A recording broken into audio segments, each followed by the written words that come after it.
So we go to the next paper. Paper 1. Question 1. State the promises God made to Abraham during his call. Raise up your hand. The promises? Yes? Sorry? Yes, to make him father of faith. Yes? Yes, many descendants. Yes, curse those who curse him and bless those who bless him. Yes. Name famous. Yes, change his name Abraham to Abraham. Die in peace. All the earth family blessed through him. Very good. So he will bless Abraham, make him famous, will be a source of blessing to others. Bless who bless him and curse those who curse him. Give him the land of Canaan. Question 1b. What did Abraham learn about God during his call? About God during his call. What did he learn? So you start God. Yes, faithful. Yes, punishes. Knowing. Yes. Yes, careful with people. Yes. Yes, communicates with people. Yes. So you start God with, because you are learning about God. So is the source. So you say God is source of blessings, demands obedience, provides for his people, punishes evil, is faithful to his promises, protects his people, chooses anybody to carry his plans, is universal, and then God saves. Question 1c. Explain the significance of the promises given to Abraham to Christian today. What is the significance? What is the importance of the promises that God gave to Abraham to Christians today? Yes?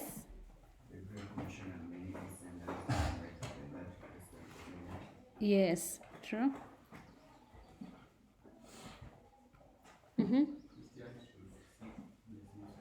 They should seek blessings from God. Yes?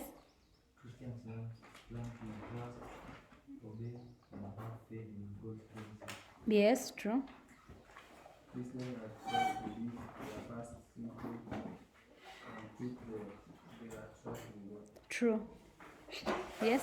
God calls Christians from different backgrounds the same way he called Abraham from idol worship. True. Christians should be assured of God's protection. Yes, they are assured of God's protection. So the significance, the importance is that Christians are spiritual heirs to Abraham.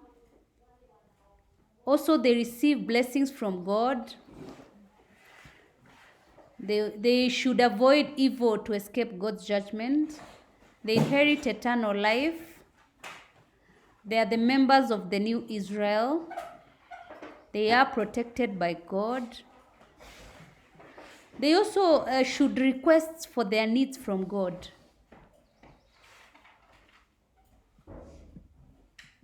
And all the others that you've said, all of them, especially the ones that you've talked about, are in the KLB, which is good.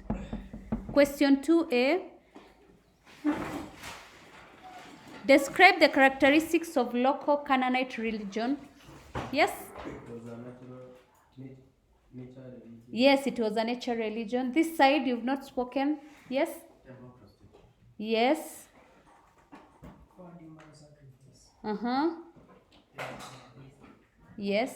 It was agricultural based. Yes. Comprised of farming of gods. Yes, true. They had many prophets and prophetess. Yes. Barak, you should say something. Dust yourself and come alive. Next year, I told you next year you won't even remember me.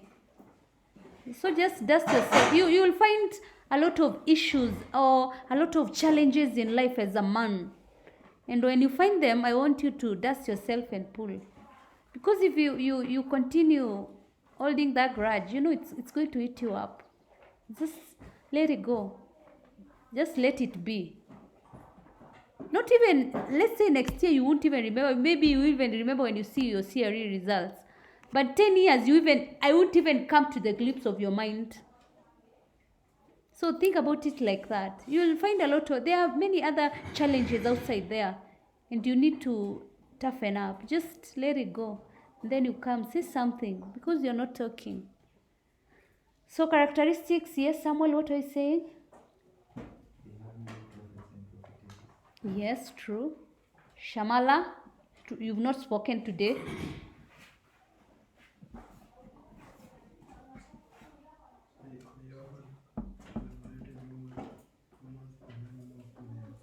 Yes, true. Yes, every god had a specific name. So it was polytheistic. The gods were represented by images. Sacrifices were offered. Altars and high places of worship were constructed for the gods. They had annual religious festivals. They had prophetesses and prophets. The human sacrifices were offered to the gods. It was controlled by natural forces. Temple prostitution was practiced. It was cyclic in that it went by according to the seasons. Also, feasts were celebrated. The goddesses were only powerful in their own locality. Question 2b. Explain why idolatry was widespread in Israel at the time of Prophet Elijah. Why was it widespread? Yes? Ahab married Jezebel, who was worshipping idols. True. King Ahab had made Baal the official state religion. King Ahab had made temples for the worship of Baal. Yes. So, why idolatry was widespread during the time of Elijah? There was division of the kingdom. That means the northern tribes were cut off from temple worship. The Israelites were attracted by the visible gods. Yes? If you compare it to the unseen Yahweh, they were attracted to the visible gods. The king supported idol worship. Yahweh's prophets had been killed. And this was a command from who? Jezebel. Jezebel brought in the prophets and the false prophets and prophetesses. You just say he brought what? The idol worship in Israel. Also, Yahweh's altars were destroyed. The altars that were meant for Yahweh's worship were destroyed. Surviving Yahweh's prophets were persecuted by Jezebel.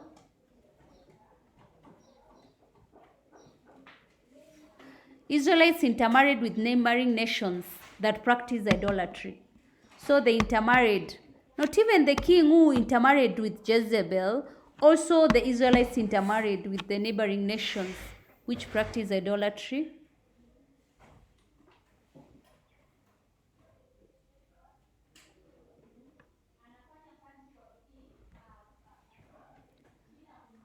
Question 2c. How do Christians strengthen their faith in God today?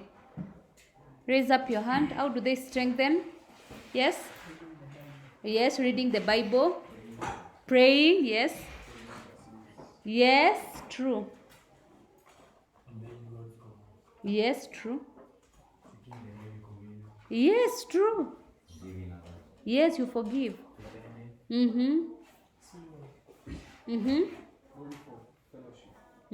True. So you read the Bible and other Christian literature. You listen to the preaching of the gospel, singing and dancing. You just don't say singing and dancing. You say singing and dancing, gospel what? Music. Learn nowadays to put your answers like that. You can dance, and it is not gospel. You have to add there gospel what? Music. You participate in Holy Communion, praying to God. Don't just say praying, just say praying to God, repenting their sins, giving offering, paying tithe to God, fellowshipping together. Give reasons why God sent prophets in Israel. Yes. Yes, true. Foretell the future. Prophets, where were they sent? Samuel, say something. Barak, say something. Mm-hmm. To warn the people about God's judgment. Yes, to warn the people. To give assurance of hope to the people. Yes, assurance. To proclaim judgment. Yes. To condemn idolatry in Israel. Yes, true. To go and remind the people about the covenant they made. Mm-hmm. True. So to teach them about God's true nature. Even if you say to teach them about God is true. To teach them about God's true nature. To act as mediators. So they were mediators between God and the what? The people. To condemn social evils.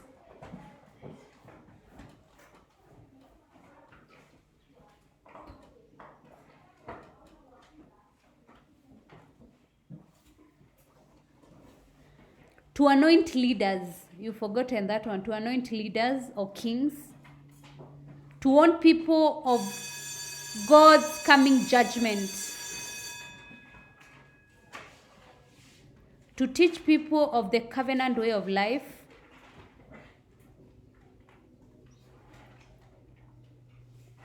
To ask people to repent. To announce restoration for those who repent. To act as conscience of the king. To condemn idolatry. Yes. Question 3b. Outline the social evils condemned by Prophet Amos. Social evils, yes? Yes, true. Mm-hmm. Yes. Yes. So, the evils condemned by Amos is bribery and corruption in the law courts. It was widespread. Also, using faulty weighing machines in their businesses. The poor were sold into slavery. There was rampant robbery with violence. Excessive luxury at the expense of the poor. There was sexual immorality, overindulgence. There was land grabbing, murder of the innocent, and sense of security.